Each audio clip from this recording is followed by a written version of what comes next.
Թրիփի մասին, թրիփը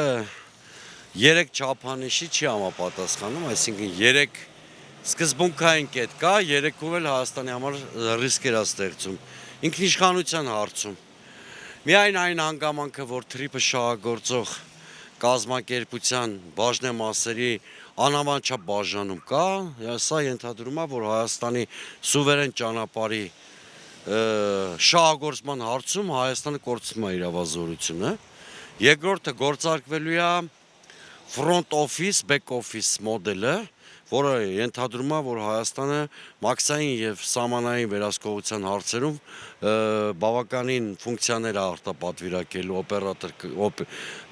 օպերատոր կազմակերպության, որը մասնավոր է լինելու եւ հայկական չի լինելու բնականաբար։ Երրորդը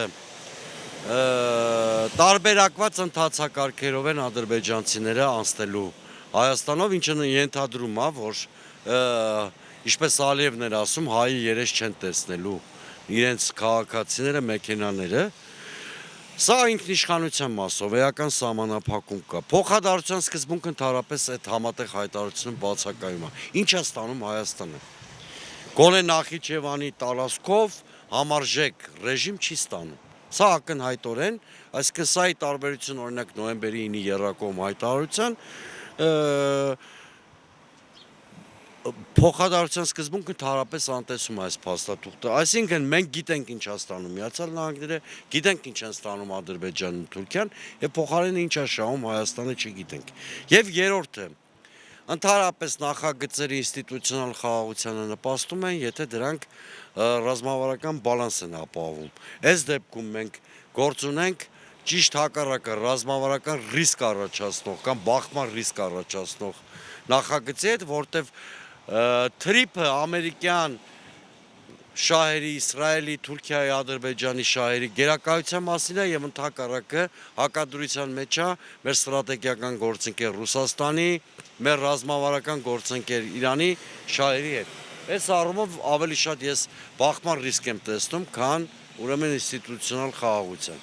Սա թրիփի մասով, ինչ վերաբերում է աղուրիկի հատվածի, գիտեք, ապաշրջապակում ինքնին վատ բան չի,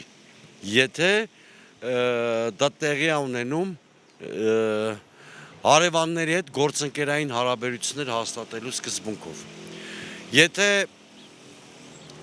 այն տրամաբանությամբ ամեն ինչ կառուցվելու, ինչ որ մենք այսօր տեսնում ենք, այսինքն փոխվելու է Հայաստանի ստրատեգիական վեկտորը, Հայաստանը ռուսական ուղեցրից դուրս է գալու, այդ դեպքում շատ մեծ է հավանականությունը, որ մենք հայտնվում ենք թուրք-ադրբեջանական ակցիայի մեջ, սրանից բխող հետևանքներով։